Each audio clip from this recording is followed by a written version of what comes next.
accueillir, chacun aux grades et qualités, en fonction de ce qui vous attache à cette page d'histoire. Cette salle est bien pleine et trop petite pour faire le pot de l'amitié. Nous monterons d'un étage ensuite pour le vin d'honneur offert par la municipalité. Merci.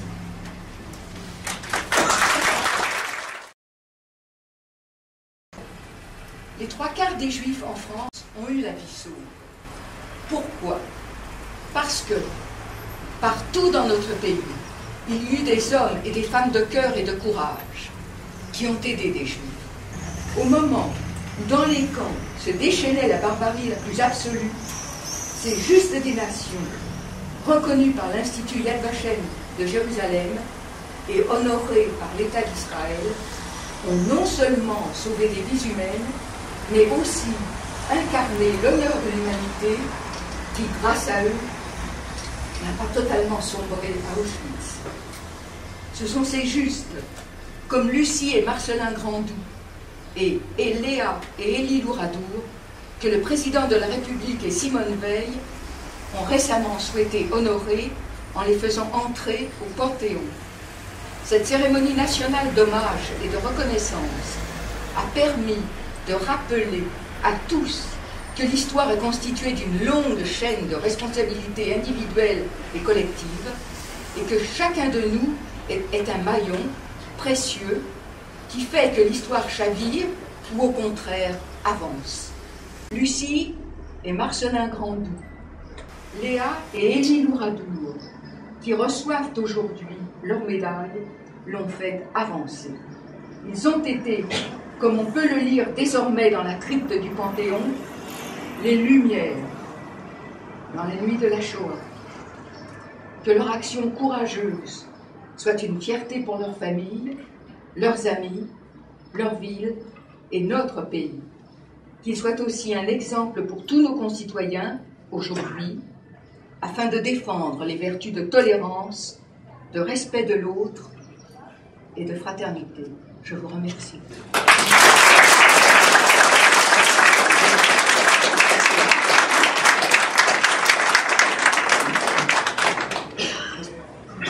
Je vais vous lire l'histoire du sauvetage de Claude Hess et de sa sœur Danielle Lévy.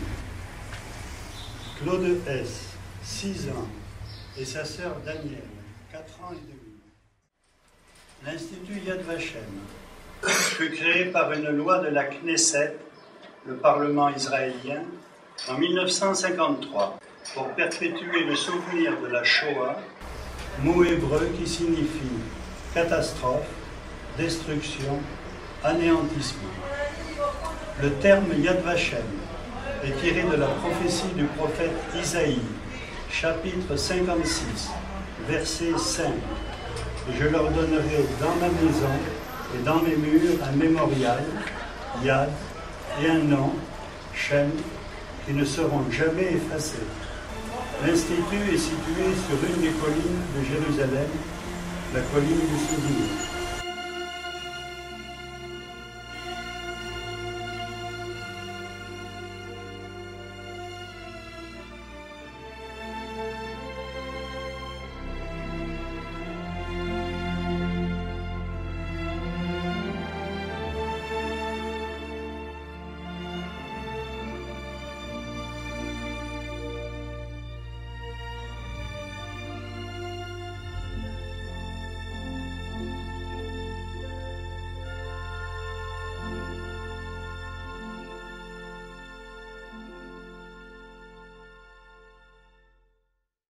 Je me dois de rappeler qu'il est le premier à avoir lancé un cri d'alarme en France dans sa lettre des 23 et 30 août 1942, lue dans toutes les églises du diocèse. J'ai été un enfant caché dans le couvent de Notre-Dame de Massy, à Cap-de-Nac, pas très loin d'ici, grâce au cardinal Saliège, avec 82 autres enfants juifs. Et le pasteur Bugner, et les résistants qui procurèrent des faux papiers à des familles juives.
Le présent diplôme atteste qu'en sa séance du 18 décembre 2005, la commission d'hommage aux justes des nations, nommée par l'Institut commémoratif des martyrs et des héros Yad Vashem, sur la foi des témoignages recueillis par elle, a rendu hommage et décerné la médaille des justes parmi les nations qui, au péril de leur vie, ont sauvé des Juifs persécutés pendant la période de la Shoah en Europe.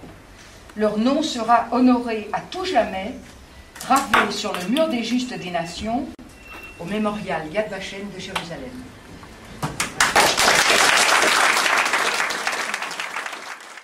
Messieurs, mesdames, chère Georgette, Simone et René, je suis très heureuse de pouvoir aujourd'hui, à l'occasion de cette cérémonie de remise de la médaille des justes, exprimer à travers vous toute ma gratitude à ceux qui, durant une période très tourmentée, m'ont accueilli spontanément au sein de leur famille et au péril de leur vie. Je veux nommer M. et Mme Elie Louradour, aux oncles et tantes, à qui cette médaille est dédiée à titre posthume. Nous étions en 1944, mes parents, mon frère et moi, donc comme on vous l'a dit, réfugiés à Bretenoux. C'est alors qu'en janvier 1944, mes parents apprirent l'arrestation de mes grands-parents maternels, restés à Bar-sur-Aube. Ces derniers firent parvenir un message à mes parents. Nous sommes partis pour un grand voyage, prenez vos dispositions. Voyage dont ils ne sont jamais revenus. Mes parents décidèrent de nous mettre à l'abri pour nous protéger. Ils contactèrent donc nos instituteurs et institutrices respectifs, Monsieur et Madame Plein, qui nous recommandèrent à vos parents. À 5 ans à peine, je ne pouvais réaliser la situation dangereuse et la responsabilité qui incombait à Monsieur et Madame Louradour. La séparation fut certes douloureuse avec mes parents, mais l'affection et l'attention que Monsieur et Madame Louradour me portèrent allaient atténuer ma peine.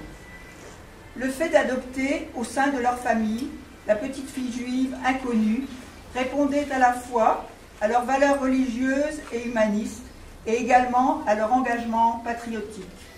J'appris, bien plus tard, que M. Louradour était un résistant engagé et que les membres du maquis se réunissaient chez lui au Marambert. Après la guerre et mon retour en Lorraine, les relations ne furent jamais rompues. En 1946, M. et Mme Louradour vinrent en Lorraine chez mes parents. Quant à moi, je passais souvent des vacances au Marambert et considérais M. et Mme Louradour comme des membres de ma propre famille. Plus tard, avec mon mari et mes enfants, nous sommes souvent revenus avec plaisir au Marambert, aujourd'hui avec mes petits-enfants, mes enfants et mes petits-enfants ici présents. Ces liens très forts se sont perpétrés jusqu'au décès de votre oncle et tante et continuent de nos jours avec vous trois et vos familles respectives. C'est toujours avec beaucoup d'émotion que nous nous retrouvons et évoquons ces souvenirs. Merci. Cachés dans la maison avec René. Nous avons l'honneur et la joie de les avoir ce jour avec nous. Et puis ce fut la libération, le retour à Audun, mais pas l'oubli. Dès 1946, Daniel inaugure les retrouvailles et une longue série d'échanges entre nos familles qui nous mènent d'Audun au Fustier et au Marambert, ou du Lot à la Moselle. Notre reconnaissance personnelle a été immédiate. Les courriers, les vacances les uns chez les autres, les bonnes relations encore aujourd'hui le montrent. Par contre, il a fallu attendre 2005 pour avoir une reconnaissance officielle, pourtant amplement méritée. Il a fallu nos propres témoignages, corroborés par les témoins de l'époque, pour que le dossier entier soit pris en considération ici en France, puis envoyé en Israël où il fut accepté. Nous avons fait le nécessaire en pensant à vos parents, à nos parents et à nos grands-parents maternels déportés.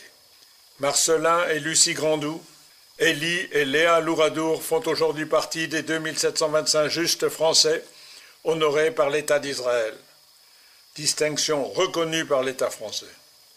Leurs noms sont gravés à Paris sur le mur des Justes et aussi à Jérusalem au musée Yad Vashem dans le Jardin des Justes.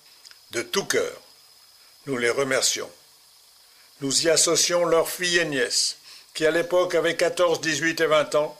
Nous n'oublierons jamais que sans eux, nous n'aurions pas pu échapper à la barbarie nazie.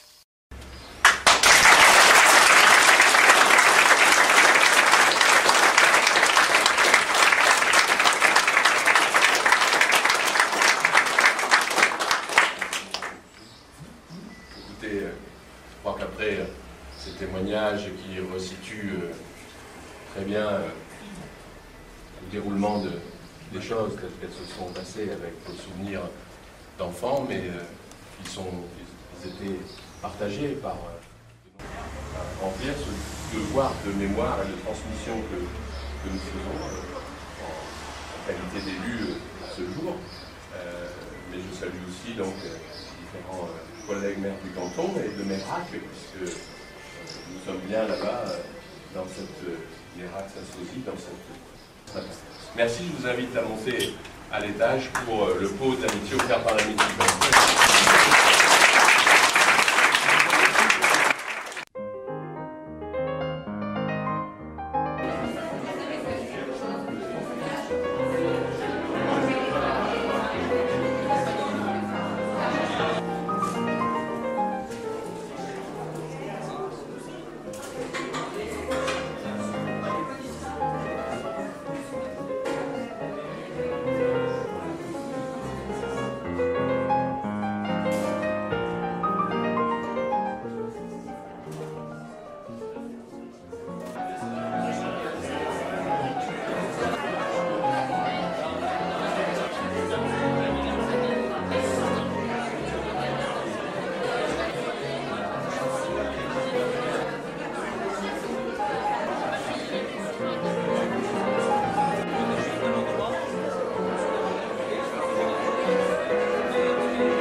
je suis incapable de vous le dire. Elle en mettait même dans les vignes. Vous savez, il y avait pas mal d'agricole, on faisait la vigne là, et chaque vigne avait son cabanon. Son cabanon, voilà, justement, son cabanon. Et ils étaient disséminés un peu partout, ils étaient approvisionnés par les gens du pays, ceux qui s'y prêtaient, bien sûr, parce qu'il y en avait d'autres.